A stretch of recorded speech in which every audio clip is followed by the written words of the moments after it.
Kat, bringing you another miracle moment. I am a spiritualist minister and a psychic medium, and I am translating the text of A Course in Miracles in these videos. This is in lead up to the launch of my new podcast, which is called Miracles in Manhattan, in which I'm leading everyone through the lessons of A Course in Miracles. Okay, so today I opened the book, A Course in Miracles, to page 151, paragraph 3. And this is how it reads. If you use the body for attack, it is harmful to you.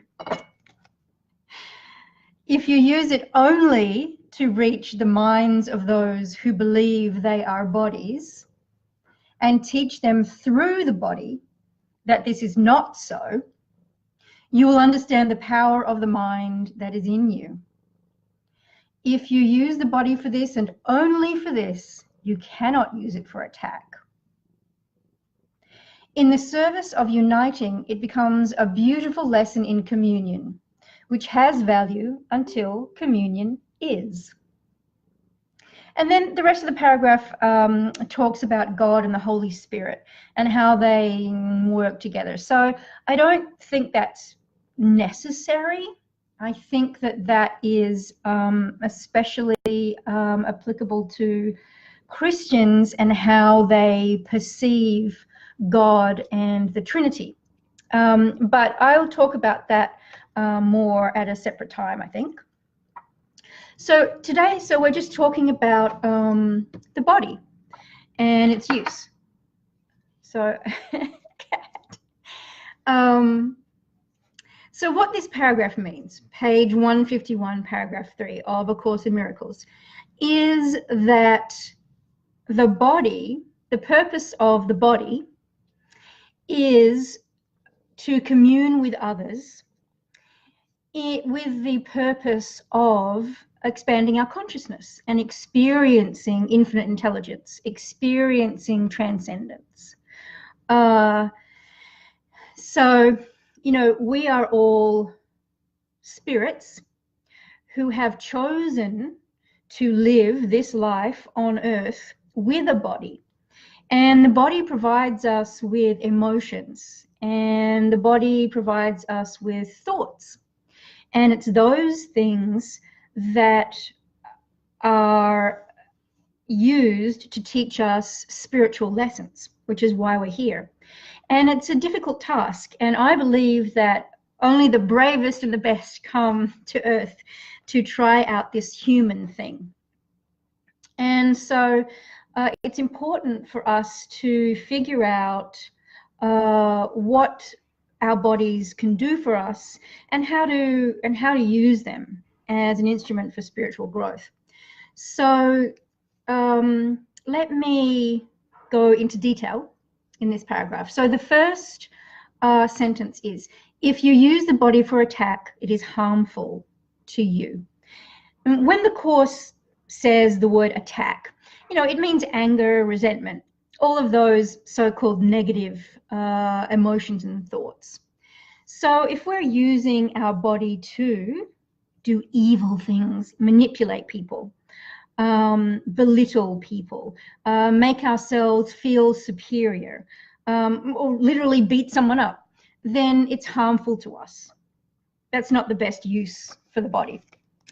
Second sentence, if you use the body only to reach the minds of others and teach them through the body, you will understand the power of the mind that is in you.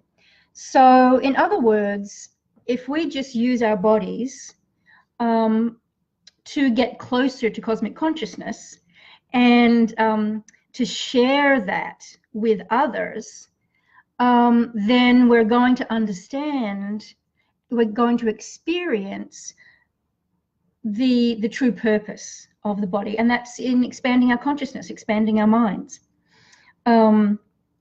And I'm sure that most of us here have experienced some kind of transcendent physical experience, whether it's sexual or athletic or on stage, or even just having a friend over for a cup of tea and a heart to heart, and feeling that connection.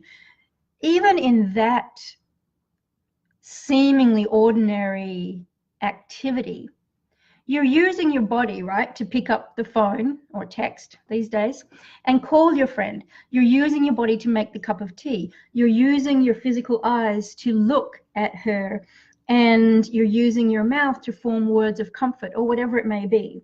And together you link consciousnesses and you experience pure love, and that's the stuff of the universe, and that's awakening, and that's the path to enlightenment. And so that's what we're supposed to be using our bodies for. Now, of course, sex may be the most intense for some of us, but as I said, you know, I often see, it could be athletics, and I often see it in these beautiful bodies of these gymnasts or singers, and dancers, and it's such joy, and they're showing us not just what their bodies can do in order to serve their ego, but they're filled with such joy that we can feel it, and we can understand that it's about the spirit, it's about the mind. Okay, so the paragraph goes on to say, if you use the body for this and only for this, you cannot use it for attack. So yeah, that if you just continue to use your body in all these ways for joy and for transcendence, then it's a wonderful thing, and there's nothing sinful about it, right? In the service of uniting, it becomes a beautiful lesson in communion. So there we go. It's just what I've described. It's a beautiful lesson in communion. And when we have connected our consciousnesses, when we are communing spiritually with another, we realize that we really are all connected. And that's the purpose of our life on earth. That's the key spiritual lesson. So it's a beautiful lesson in communion, which has value until communion is. So we can leave the work of the body, the experience of the body behind once we have literally made that communion with another soul. That really doesn't have a great deal of practical application, because I think most of us really just have to keep practicing every day to do this, and to realize that we are more than our bodies. But that's the metaphysical truth. We no longer need to go through the body once we understand we are more than our body. And you know, that's what I do when I do my mediumship. You know, I don't use my body to communicate with the spirit world, but I still living on earth, so I need to, you know, I need to set the video call up with my body, right? So, all right, so this is God's way of making unlimited what you have limited. And this is the end of the paragraph, where it goes on a lot about God and the Holy Spirit. And so it's just saying that Source, when you connect with Source, you'll experience this transcendence. You'll feel that you are more than your body. You'll viscerally experience it in the moment. So that's it. That's A Course in Miracles, page 151, paragraph 3. And it's all about, simply put, using your body to commune with others in a spiritual way. That's what the body is for you. It is provided for us as spiritual beings, in service for us as spiritual beings. And if we look at it that way, we will be living much more serene life than if we look at it as a thing to feed our ego, to feel superior, or to attack people. That's the miracle moment for today. And thank you for joining me. And I'll see you soon. Much love. Bye.